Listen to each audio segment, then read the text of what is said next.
What's the secret of that? You find your passion. You find your passion. I was very, very lucky to find it, when I was 7 or 8 years old, and fortunately, my children have found their passion. One son loves farming like nothing else. One son loves music like everything else, and all three of them love philanthropy and what they get to do. You're lucky in life when you find it, and you can't guarantee you're going to find it in your first job out. But I always tell college students that come out, I say, take the job that you would take if you were independently wealthy. You're going to do well at it. 3 things in hiring people: look for integrity, intelligence, and energy. And he said that it never bothered me if people disagreed with what I thought, as long as I felt I knew the facts. There's a whole bunch of things I don't know a thing about. I just stay away from those. So I stay within what I call my circle of competence. I just don't have a problem if somebody says, you're wrong on something. I go back and look at the facts, and I think that really is much more important, frankly. I just read and read and read. I probably read 5 to 6 hours a day. I don't read as fast now as when I was younger, but I read 5 daily newspapers. I read a fair number of magazines. I read 10Ks. I read annual reports, and I read a lot of other things too. So I've always enjoyed reading. I love reading biographies.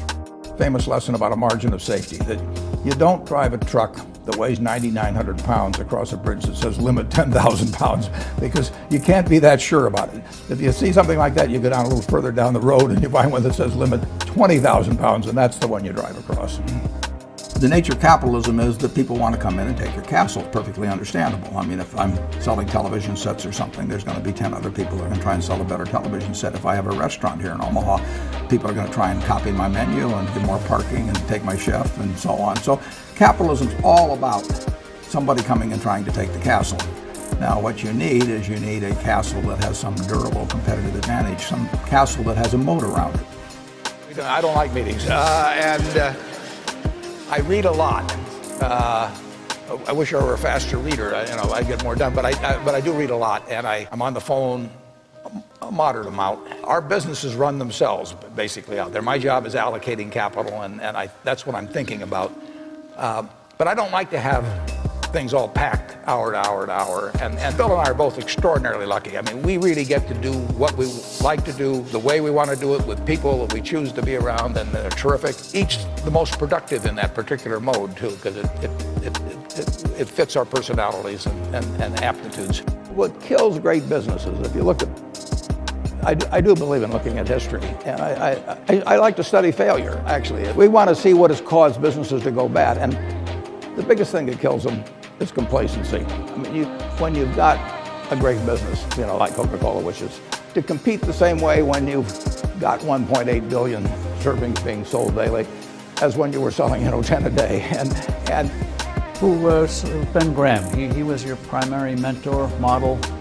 He was a wonderful man, and he was my professor at Columbia. I read his book when I was 19 at the University of Nebraska, and I'd started investing when I was 11, and I started reading about it when I was like 7. So I'd gone through I read every book in the Omaha Public Library that was on, by the time I was 12, on investing in stock market. It was entertaining, but it wasn't going to be profitable. And then I read Graham's book, The Intelligent Investor, when I was at the University of Nebraska.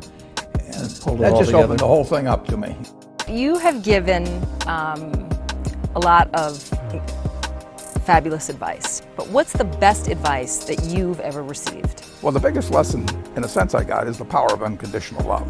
I think there is no power on earth like unconditional love. And I think that if you offer that to your child, you're 90% of the way home. And maybe days when you don't feel like it, it's not uncritical love. That's a different animal. But to know you always can come back, that is huge in life. That takes you a long, long way. And I would say that every parent out there that can extend that to their child at a very young age, it's going to make for a better human being. And you felt like you got that kind of unconditional love from your dad? I absolutely did, yeah. That is a powerful thing. It is a powerful thing.